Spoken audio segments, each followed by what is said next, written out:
پھر ایک میں نے حدیث پڑھی ہے، اس حدیث کا بھی یاد رکھنے کی باتیں ہیں، اور اس کا بھی اس مقصد سے گہرا تعلق ہے۔ ایک طرف تو اللہ تبارک و تعالی نے یہ فرمایا ہے کہ اپنی اولاد کو اگر تم نے آگ سے نہ بچایا خود تو تمہاری پکڑ ہوگی، لیکن اگر تم نے صحیح تربیت کر دی اولاد کی اور اس کو صحیح تعلیم دے دی،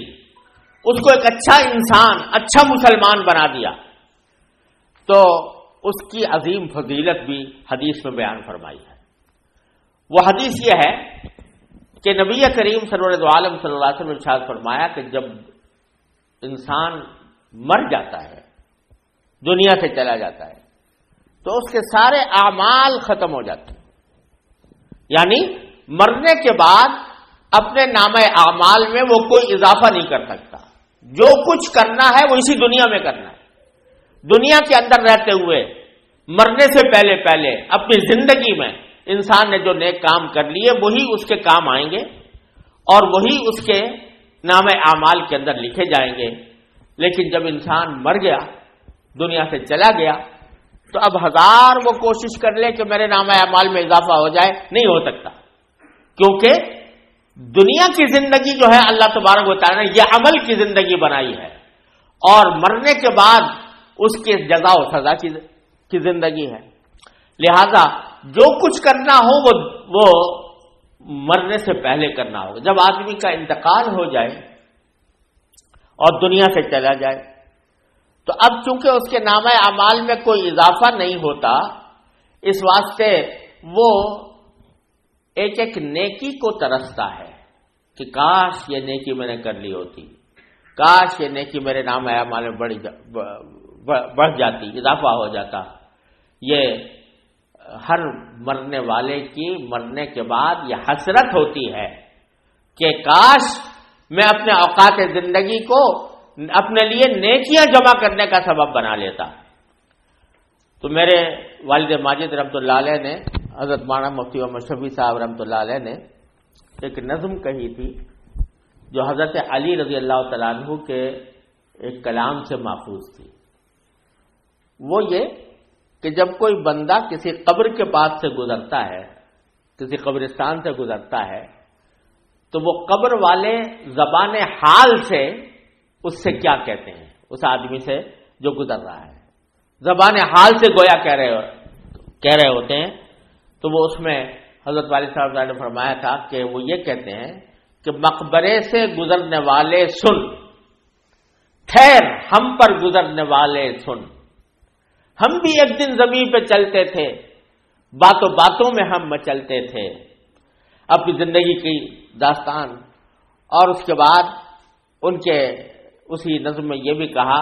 کہ اب ہم ہر گزرنے والے سے ترستے ہیں کہ کوئی بندہ خدا آ جائے، فاتحہ ہم پہ پڑھتا جائے، یعنی اب ہم اس بات کو ترستے ہیں کہ ہمارے نام اعمال میں کوئی اضافہ ہو جائے، لیکن اس بات کی امید پر رہتے ہیں کہ کوئی اللہ کا بندہ آ جائے، آ کر ہمیں ایصال ثواب کر دے، کسی عمل کا ثواب ہمیں پہنچا دے، تو اس کے نتیجے میں ہمارے نام اعمال میں اضافہ ہو جائے۔ تو بندہ مرنے کے بعد اپنے نام اعمال میں کوئی اضافہ نہیں کر سکتا، خود سے نہیں کر سکتا، لیکن سرکار دو عالم صلی اللہ علیہ وسلم فرماتے ہیں کہ 3 چیزیں ایسی ہیں کہ اگر انسان نے زندگی میں کر لی ہوں تو اس کی نیکیوں میں مسلسل اضافہ ہوتا رہتا ہے، ان کی وجہ سے اس کے ثواب میں اضافہ ہوتا رہتا ہے، اس کے اعمال میں اضافہ ہوتا رہتا ہے۔ وہ 3 چیزیں کیا ہیں؟ فرمایا ایک صدقۃ جاریہ، کوئی صدقہ جاریہ کسی نے کوئی اپنی زندگی میں چھوڑ کر گیا، مثلا یہ کہ کسی نے مسجد تعمیر کر دی، کسی نے کوئی تعلیم گاہ بنا دی، کوئی ہسپتال بنا دیا، کوئی شفا خانہ بنا دیا، مسافروں کے واسطے کوئی مسافر خانہ بنا دیا، مسافروں کے واسطے کوئی کنواں کھود دیا، اس سے پانی کا انتظام کر دیا، کوئی ایسا عمل کہ جس کا فائدہ اس کے مرنے کے بعد لوگ دیر تک اٹھاتے رہیں، تو جب تک اس سے فائدہ لوگ اٹھاتے رہیں گے اس کے نام اعمال میں اس کا اضافہ ہوتا رہے گا۔ فرض کیجئے کہ کسی نے مسجد بنوا دی، تو مسجد کے بننے کے نتیجے میں جب تک نمازی اس میں نماز پڑھیں گے ان کی نمازوں کا ثواب اس مسجد کے بنانے والے کو پہنچتا رہے گا۔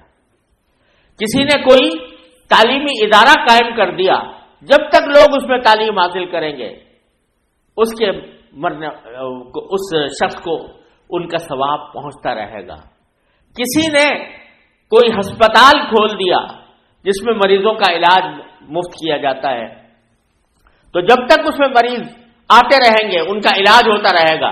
بنانے والے کو مستقل اس کا ثواب ملتا رہے گا۔ یہ صدقہ جاریہ، وہ صدقہ جو جاری رہنے والا ہو، یعنی جس کا فائدہ مسلسل چلتا رہے، مدت دراز تک لوگ اس سے فائدہ اٹھاتے رہے۔ یہ صدقہ جاریہ اگر زندگی میں آدمی چھوڑ جائے تو پھر اس کا عمل مرنے کے بعد بھی جاری رہتا ہے، اس کے نامہ اعمال میں اس کی وجہ سے اضافہ ہوتا رہتا ہے۔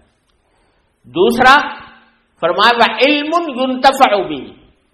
اگر کسی نے کوئی علم کی بات اپنی زندگی میں چھوڑ دی، مثلا یہ کہ کوئی کتاب لکھ دی جس سے لوگ فائدہ اٹھا رہے ہیں،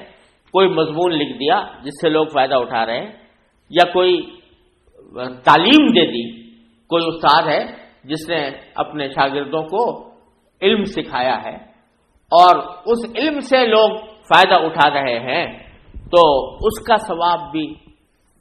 وہ صدقہ جاری ہے اس کے لیے، اور جب تک کہ لوگ اس سے فائدہ اٹھاتے رہیں گے